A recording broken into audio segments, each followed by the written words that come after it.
All right, Calvin, what do you think? It's good. It's really good. You know, gotta be fit and flexible. Oh, yeah. Look at that. It's not bad at all. Can't even make eye contact with each other, just about. Yeah.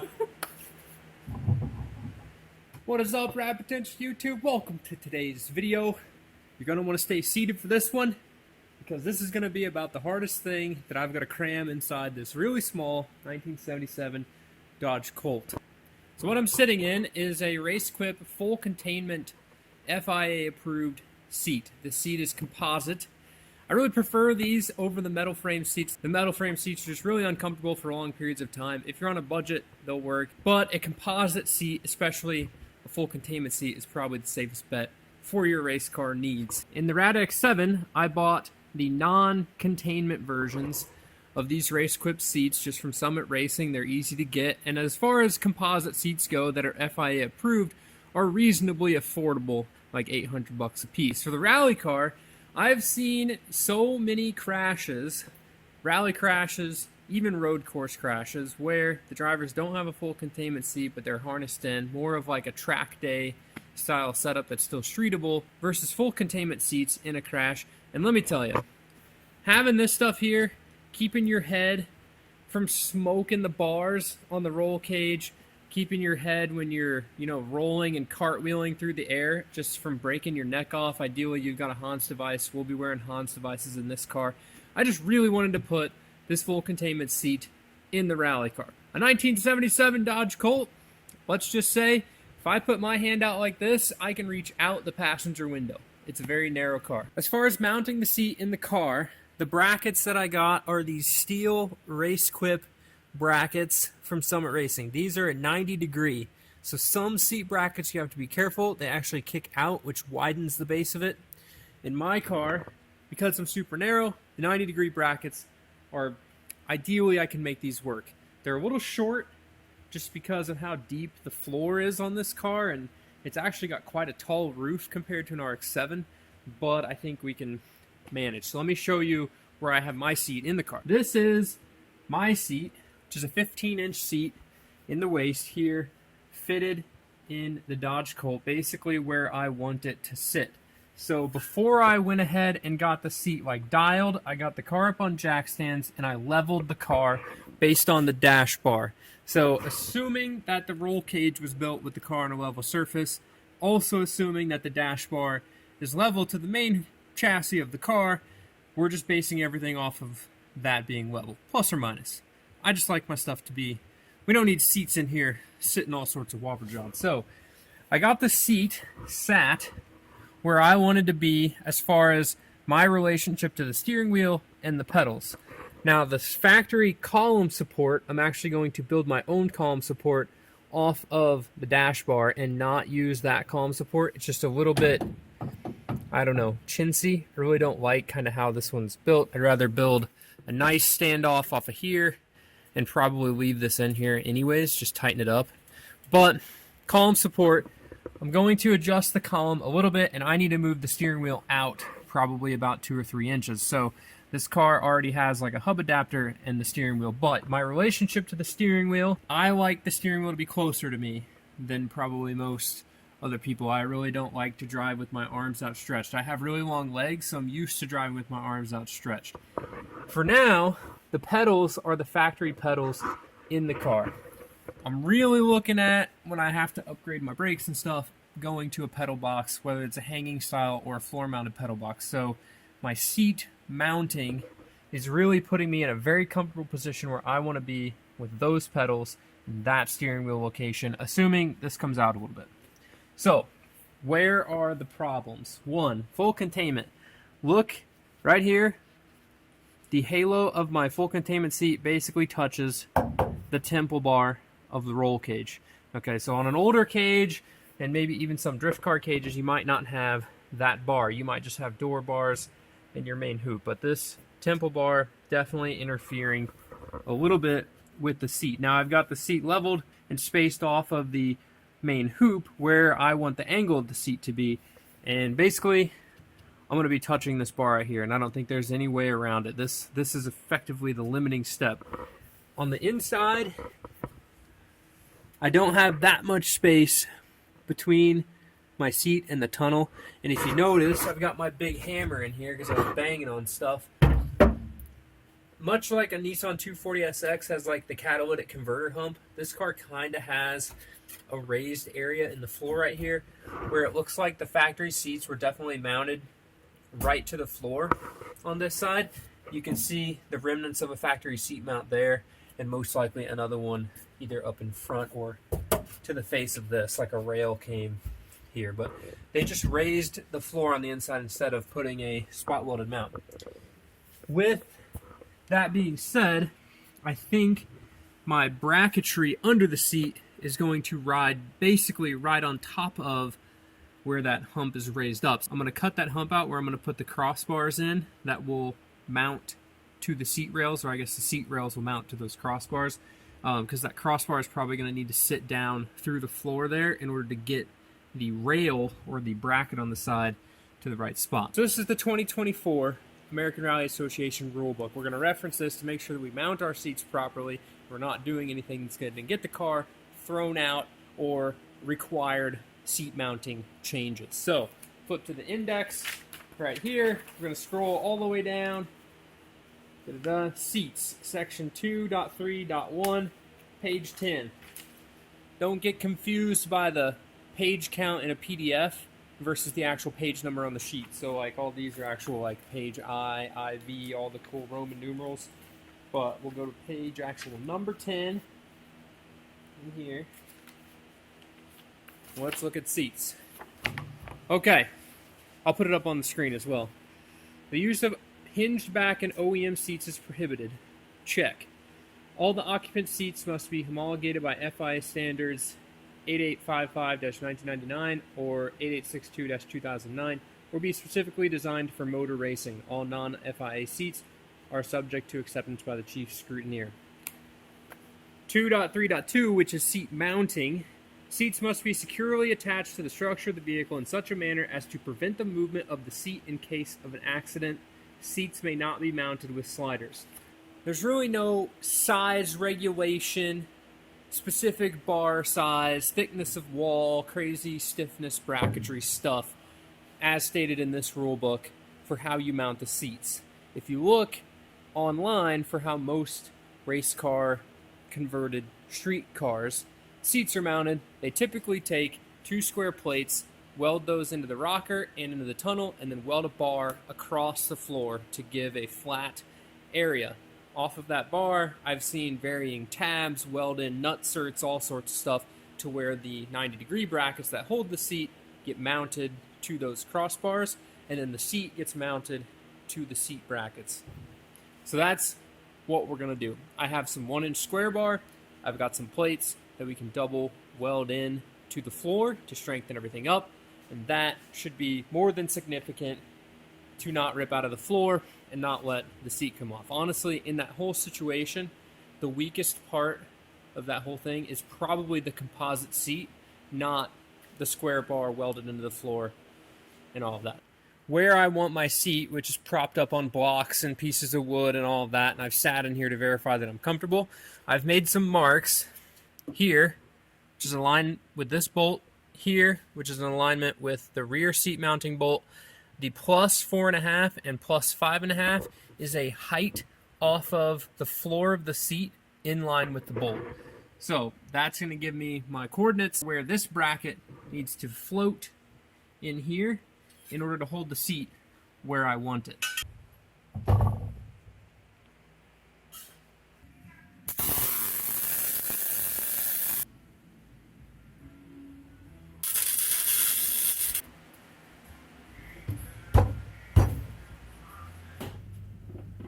Alright guys, check this out. Seat mounted. Not going anywhere. And I've even got one bolt that's not fully tight, and this thing is solid.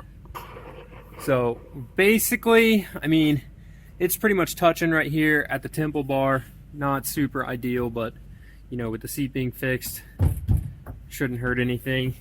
Everything's mounted down here, solid. I don't know.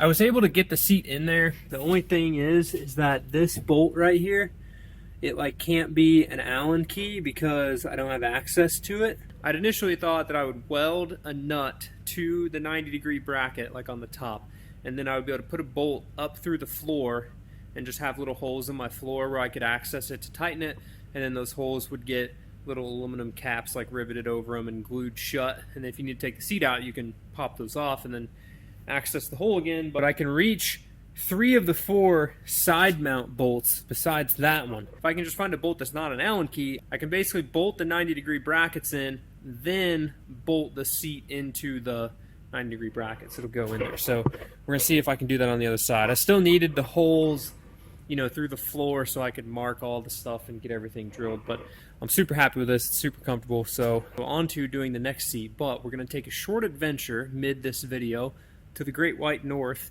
and we're gonna pick up all of my Hoosier rally tires for the rally car. So I have enough tires coming for the whole entire season, which means it's a lot, but they're 13s, 185, 185, 75, or 185, 85, 13 gravel tires. I'm super stoked because that lets me run the Panasports. In addition to getting the tires, I'm actually going somewhere else to look at a car that's kind of like the next, basically it's the next level for Rad Potential, and I'm super stoked to be able to go check it out. So we'll see how that comes because, you know, a little bit of a hint, it's not a used car.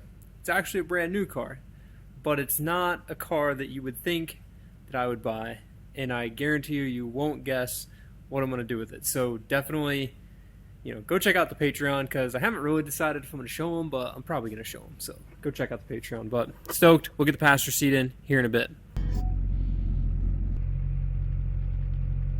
Just left the Hoosier Tire Distribution Facility. Got my rally tires for the season. Now we're headed up to Detroit to check out these cars. Passenger seat is in there. I don't have this mounted, but I wanted to show you guys. I've got the driver's seat sitting a little bit further forward because this is where I'm 100% comfortable, and it is mounted completely solid right now, ready to go. So the passenger seat, what I've done is like leaned the passenger seat back just a little bit and scooted it back just a little bit. I guess it's not really leaned back that much, but scooted the passenger seat back, which allows it to not interfere right here in the center. Now, I mean, these two seats are touching right here. The foam's definitely touching, but they're not pushing on each other so much that it's like affecting the fiberglass composition of the seat. So I'm pretty stoked with that. As far as their alignment this way, they're straight, match each other.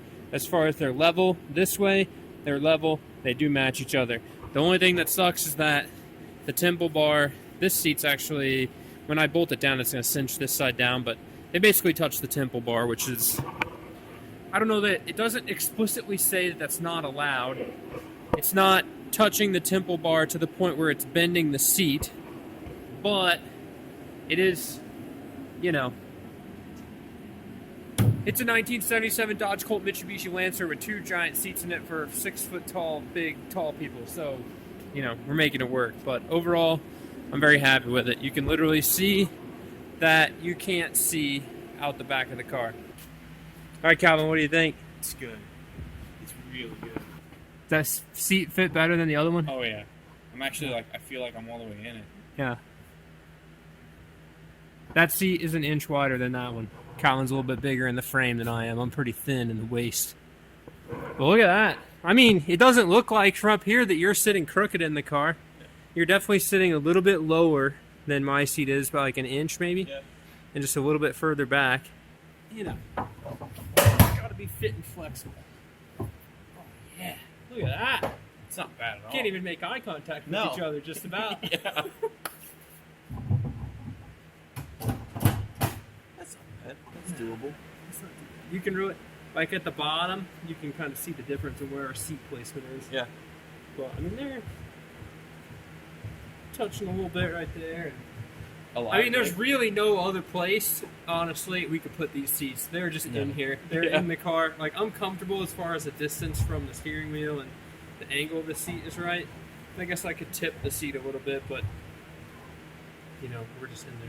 The other thing I need to measure for, how far co-driver, he's got to be able to hold himself comfortably in his seat. You don't want to just be flailing in an office chair the whole time. So Where do we put your legs? Where do you want them to be? Probably right there. At an angle a little bit like Yeah. that?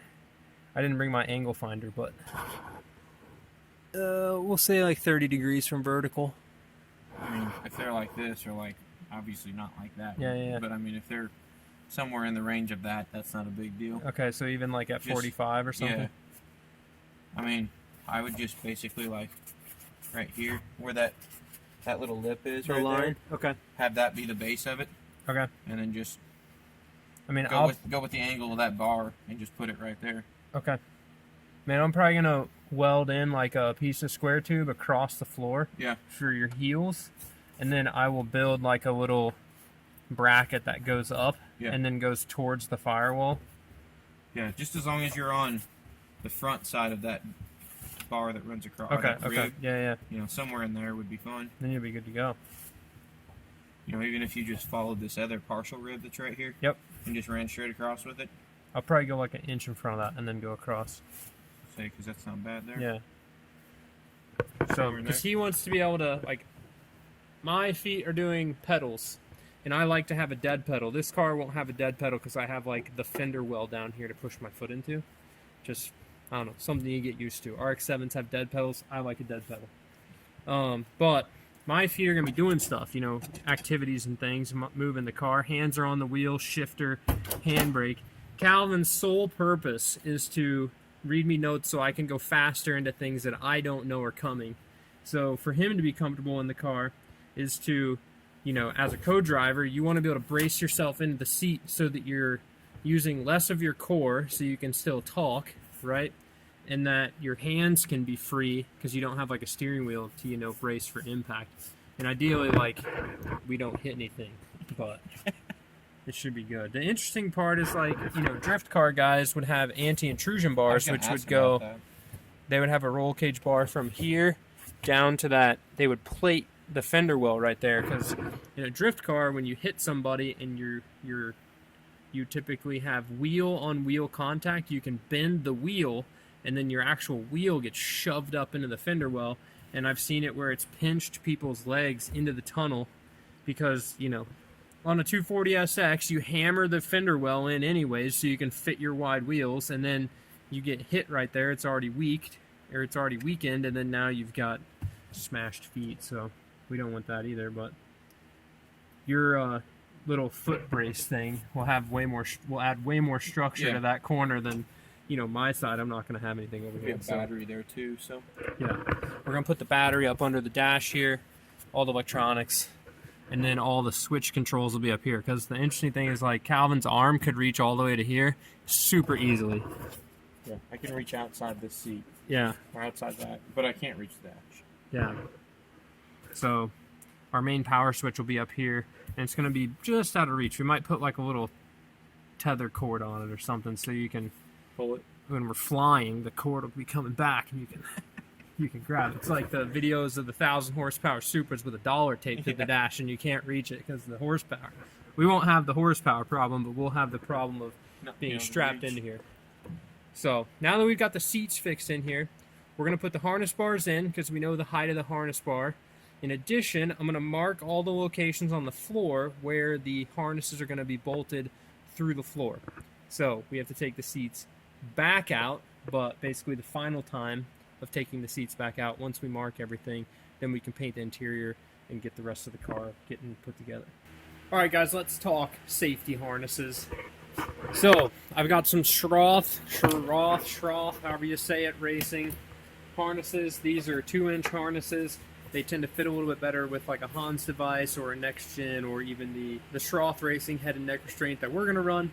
So in your safety instructions booklet that comes with your brand of whichever harnesses you buy is going to be obviously the instructions for installing these. So you really want to pay attention to how this stuff works such that you get it installed correctly for the safety of yourself. Now, the harness bar right here, 0 to minus 20 degrees, check. Now this confused me for a second where you can see that these are crossed. So if the distance from your seat, or I guess your shoulder, to the harness bar is greater than 20 inches, then you want to cross them. My harness bar is going to be 2 inches behind the seat, so not a big deal. They're going to be straight, right? But 0 to minus 20 degrees down. So what that's saying is, from this point in the seat, you've got 20 degrees of decline to mount your harness bar. So what we did is I took a level, ran it across. Calvin's seat is just a little bit higher than my seat, and there's 2 marks. It's about a ½ inch difference. So if you've got like one long harness bar that you're putting in, then obviously you've got to pick, you know, one of your seats is going to be minus 10 and the other one might be 0, whereas mine, basically I can get both of them pretty close to 0 for both seats individually. In addition to mounting the harness bar, you've got to mount all the other pickup points of your harness. So the harness bar takes away 2 of them, which are your shoulder straps, these long ones here. So the Schroth harnesses I ordered come with this latch setup right here, where it latches on. There's actually a little cotter pin you put in here to lock this. So my harness bar attachment, the shoulder strap attachment, these, I will be removing this latch link style, the latch right here, and this will be wrapped around the harness bar itself. For the sides and your submarine belt, they also have the same latch link style setup here. So you shouldn't, and maybe on some newer cars they're a little safer, and maybe you could, but I wouldn't take a bolt or potentially use your existing seatbelt bolts for both of these. Now I know in my RX-7 I use the existing seatbelt bolts because there's a backing plate around that bolt reinforcing the chassis. On this car, I don't really think that this floor is that strong. So the harnesses come with a couple of these, but some of them might not. This is a backing plate with a nut. So this will go under the floor, and I can drill a new hole wherever I want, and then this little eye bolt here will go through that. So what this backing plate does is it prevents, as I've been saying earlier, the harness from literally just ripping out of the floor when you crash. So where do the rest of your pickup points go? If you scroll through your safety book here, you can see submarine belt angles. You can see the angles of the side belt here. You don't want your lap belt harnesses to be out on the trans tunnel or like over at the rocker, so that's where you're using the stock location to bolt in your harness. It's probably kicked out a bit, so you want to make sure that the kick out is within spec, in addition to how far back the harness goes is within spec to hold you back. So following all these instructions, I went through and made X's in the floor where all of my harnesses are going to bolt in, such that we meet the installation instructions for the Schroth, I don't know how to say it, harnesses. But that's the plan there. So I'm going to go ahead, notch and weld these harness bars in, pull the seats back out, do all of that, and then we'll basically finish up the video once the harnesses can all bolt into the car. All right, Calvin, what we get done? We got absolutely nothing done. We got all the eyelets in the floor in their respective locations, and I just laid the harness in here. I kind of just want to show you this. Obviously, right now, I'm not final installing the seats and final installing the harnesses, so I'm not going to worry about adjusting the lengths or doing any of that. We'll have to do that when both of us sit in there so we can get them adjusted such that it's easy for us to tighten, the whole deal. Future us problem. But I wanted to show you guys just how this stuff works, because I find that it's reading the rules and seeing how everything is supposed to be, it's a little bit counterintuitive to what you would think. So, main shoulder straps, I've got them draped over the harness bars. You can see that Calvin's harness bar is just a tad bit higher than mine, and that's because his seat is just a tad bit higher than mine, not because I'm a bad fabricator and didn't install them not level. So, that's why that's that way. Harness bars are chilling. You've got lap belt sidebar right here, and this is in the tunnel, and the seat is basically right up next to the tunnel. So this is straight, if not coming outboard and then going through the seat, which is what you want. You don't want this all the way kicked out, pulling at an angle. So same with the other side of the lap belt.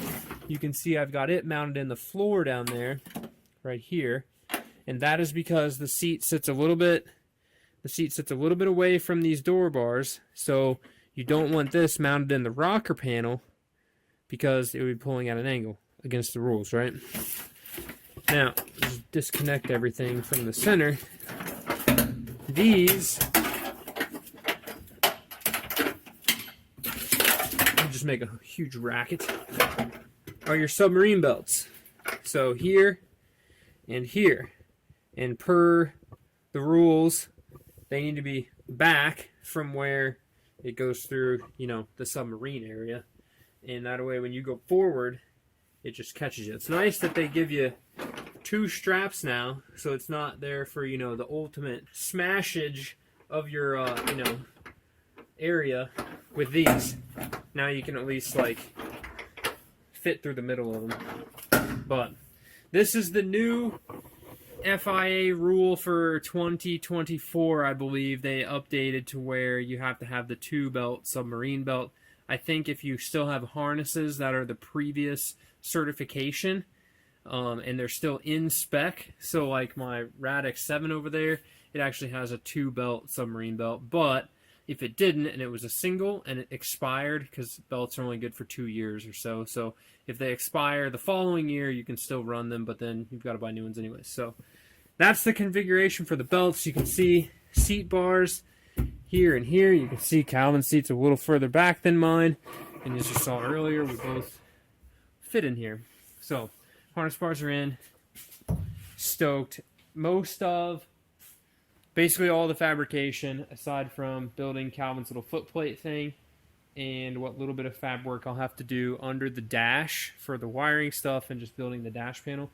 And then the teeny bit of fab work I'm going to have to do up here to mount my switches. All of the welding and fab inside the chassis is done. So the next step is I can work on ripping some of this wiring out, pulling the heater box out, and stripping this stuff and getting it mostly ready so that we can paint it, which is going to be, cleaning this is going to be a royal pain in the butt. But with it being a race car, it's like, not that worried about it being perfect on the inside. Like, we're going to beat it up. It's going to get muddy. It's going to get dirty.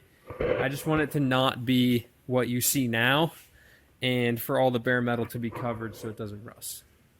So, sound like a plan? Sounds like a plan. Easy peasy. Easy peasy.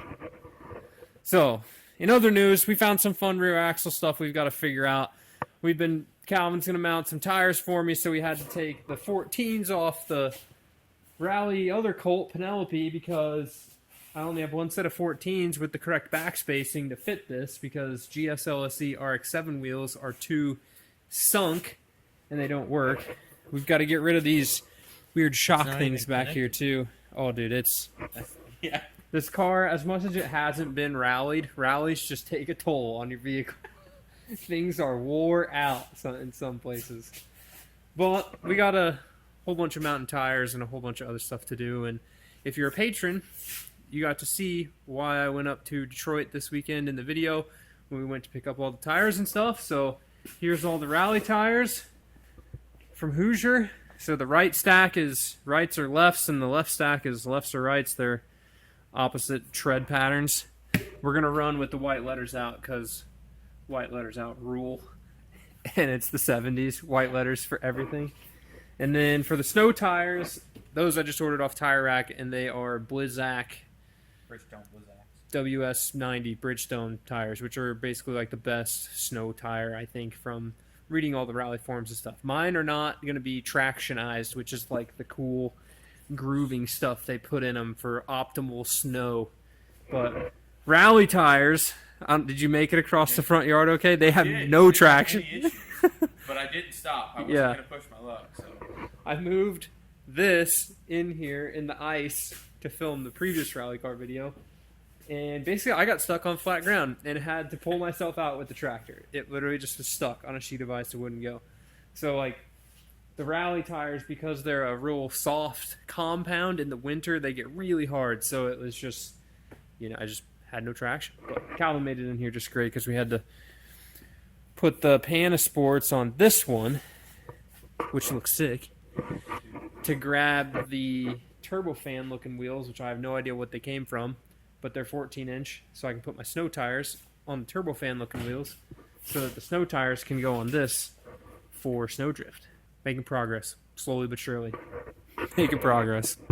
So, with that, guys, I hope you guys enjoy the rally content. I know it's not an RX-7. I know it's not the 4-rotor. We're still working on things in the background. Calvin came out not only to do seat stuff, but help me out, get the front clip off the 4-rotor, and get it hanging on the wall. So you'll see all of that in another video, changing subframes and getting stuff going. But I really appreciate all of your guys' support. Really appreciate all the Patreon support. And trust me when I tell you, what I went to Detroit for and what the Patreons get to see is 100% worth subscribing to the Patreon just for 1 month just to see, because that's something that it is going to be sick, and I cannot wait. So it's a little bit of a lead time on getting what I've went to look at, but I'm fired up, and it's not even here. And Calvin can tell. It's about all I've been talking about all day today. So with that, thank you guys so much for watching. We'll see you in the next one. Keep it rad. Dog is sitting on a pile of blankets because ginormous new dog bed by the fire is apparently not cool enough. Or maybe it's too cool and it's warmer over there. Who knows? It's hard to say. She may have wore it out. She May have wore it out. Needed a new spot. Man. I'm so stoked. Got my cardboard sized-ish thing in my fuel cell back there. So we need to find a way to mount the rally tires on the wall because we're in a mounting stuff on the wall phase right now. Yeah. Need like some racks up there and a sweet ladder that slides back and forth. Ooh, get one with the wheels on the bottom? Yep. That's what we need for sure. All right. Peace, guys.